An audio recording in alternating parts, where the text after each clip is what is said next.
Je mange cartes Pokémon, je respire cartes Pokémon, je bois cartes Pokémon. Je pense avoir ouvert 120 000, 140 000 boosters. La pire chose qu'on pouvait me faire, c'était qu'on me fasse vendre cette collection de cartes Pokémon. Wow, c'est incroyable. Je me rappelle comme si c'était hier. Aujourd'hui, on est chez Combini et je vais vous raconter mon histoire. J'étais dans ma chambre et je me suis dit vas-y je vais faire une vidéo YouTube, mais juste une seule vidéo et je vais montrer mes cartes Pokémon. Donc je vais me présenter, voilà, j'ai 16 ans, ma passion c'est les cartes Pokémon.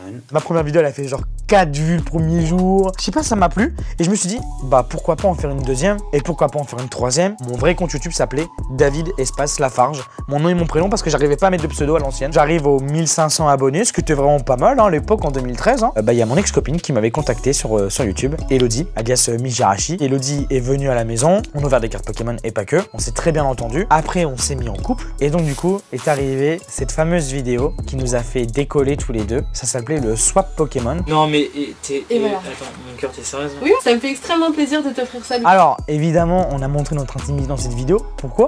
Parce qu'à l'époque, on faisait que 100 vues. Au début de la vidéo, on me voit appuyer sur le rec de la caméra et de dire c'est bon, tout est prêt. Et on lance, il n'y avait même pas de cut, il n'y avait rien du tout. Donc du coup, on se rendait pas compte de ce qu'on mettait sur Internet, évidemment. On veut tous être le meilleur dresseur et prouver de quoi on est capable. Et je démystifie tout de suite cette vidéo. Je n'ai pas pleuré parce qu'on me chante une musique Pokémon. J'ai pleuré parce que j'ai reçu un cadeau qui m'a énormément touché. C'était le début des haters. En fait, à une époque, c'était normal de tirer sur David Lafarge. C'est la première fois de ma vie que je me faisais insulter par des gens que je ne connaissais pas. Et c'était vraiment très difficile à gérer. Alors là, il y a une nouvelle vie qui commence. À l'époque, moi, j'étais sportif de niveau, même si on ne dirait pas. Je faisais du tennis de table pour les connaisseurs. Mon meilleur classement était 983e français. Et en fait, j'ai pris le temps que j'avais pour le sport. Je l'ai pris pour YouTube. Et du coup, on s'est mis à fond là-dessus. Début de deuxième année d'école de commerce, j'ai 100 000 abonnés. Et il se passe quelque chose de particulier. Je reçois un mail de Cyprien. Il me dit, il faut que tu m'apprennes à jouer aux cartes Pokémon. Et là, je vais au studio. Je rencontre Cyprien et Squeezie, ce qui était incroyable à l'époque. Ils finissent leur tournage et on va au restaurant. Ce qui est très drôle, c'est que ce jour-là, on a dépucelé la carte bancaire de Webedia.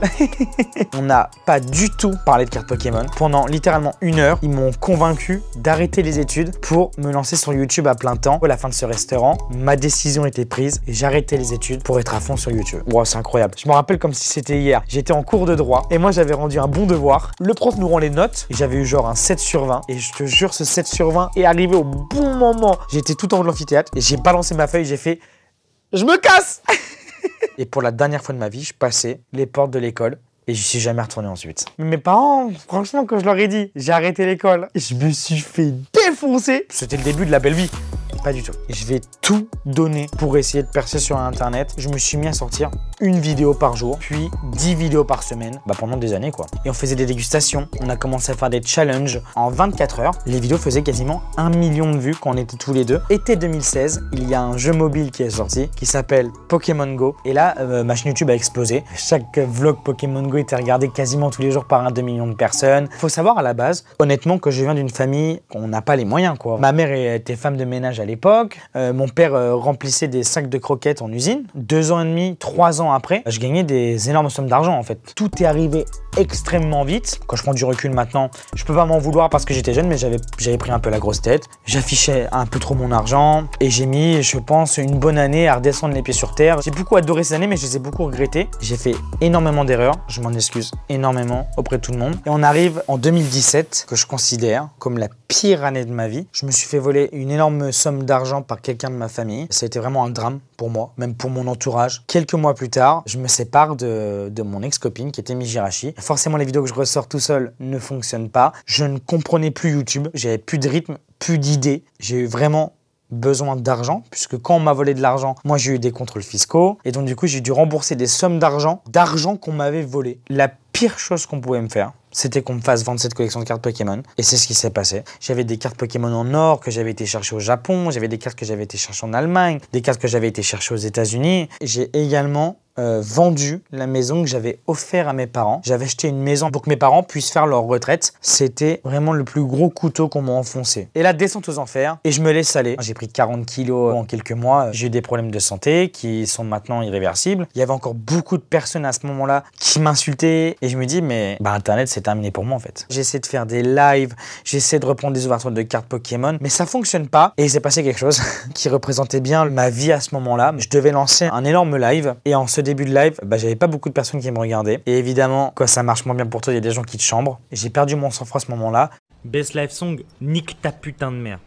Voilà tout ce que j'ai à te dire, frérot. Putain, quelle erreur, mais quelle erreur, mais quelle erreur. Et en plus de ça, pour vraiment enfoncer le clou, y a Squeezie qui sort une vidéo là-dessus, qui montre tout ça et qui annonce la fin de ma carrière. Ça montre ce dont tous les youtubeurs actuellement qui marchent ont peur. La chute des stats, la chute de l'audience. Il n'y avait rien qui allait et en fait, ce Wallah nique ta mère Voilà, gros. représentait vraiment le David Lafarge qui était complètement perdu dans sa tête, complètement perdu dans sa vie. Je sais pas, j'ai eu un espèce de moment de lucidité. Je me suis dit, ok, je vais lâcher l'appartement dans lequel j'ai eu toutes les mauvaises nouvelles et je vais reprendre un autre où je pourrais faire une salle consacrée à Internet, que ça soit vraiment mon lieu de travail et repartir. Et j'emménage mi-2019 dans mon nouvel appartement. Sauf que je me suis fait cambrioler 3 fois et en fait j'avais d'autres problèmes à côté. J'avais les huissiers de justice, j'avais des problèmes avec la Banque de France, on me bloquait mes cartes bancaires. L'argent que je gagnais sur internet était gelé et était reversé pour rembourser les impôts, etc., etc. Et donc du coup j'avais pas assez d'argent, déjà pour manger comme je voulais, mais aussi moi pour faire mes vidéos à l'époque j'avais besoin d'argent pour acheter mes cartes Pokémon. Et on arrive du coup en fin 2019, début 2020, il arrive El Famoso coronavirus. À ce moment-là je n'avais plus rien, j'arrête YouTube. J'ai des amis qui habitaient à Malte, Malte c'est une petite île, qui m'ont dit écoute David, on voit que tu es dans le mal, rejoins-nous à Malte et essaie de relancer ta carrière là-bas. Et je me suis dit ok, je vais tenter un dernier comeback. Je déménage à Malte, j'ai pris qu'un seul billet à aller, mes amis étaient extrêmement bienveillants avec moi. J'ai l'honneur et le plaisir de vous dire aujourd'hui que j'habite à Malte. Mars 2021 était une date importante pour moi puisque enfin j'avais plus aucun problème d'argent dans ma vie privée. Tout le mois de mars, je monte une Pokémon Room avec tout un setup de streaming. Et le miracle est enfin arrivé et le bonheur revient dans ma vie. Ça a été un carton. Il y a eu 200-300 personnes qui m'ont regardé le premier soir. Mes amis m'ont soutenu. La communauté était contente de me revoir souriant. Et je kiffais ouvrir des cartes Pokémon, quoi. Bah, je me suis mis tous les soirs à streamer des ouvertures de cartes Pokémon sur Twitch. Et là, qu'est-ce qui s'est passé? Il y a le youtubeur Michaud qui m'a contacté, qui m'a dit David, est-ce que tu veux venir ouvrir des cartes Pokémon avec moi pour une énorme vidéo? Bien sûr, évidemment, j'ai accepté. Ça se passe extrêmement bien. Il fait un record du monde. La vidéo explose, les gens découvrent un nouveau David Lafarge et là tout a pris un autre tournant. Les vidéos YouTube se mettent à fonctionner. Twitch, il y a 2 000, 3 000, 4 000, 5 000, 6 000, 7 000, 8 000, 9 000 personnes qui me regardent tous les soirs en train de streamer. Bah je vous aime Internet, la vérité, je vous aime.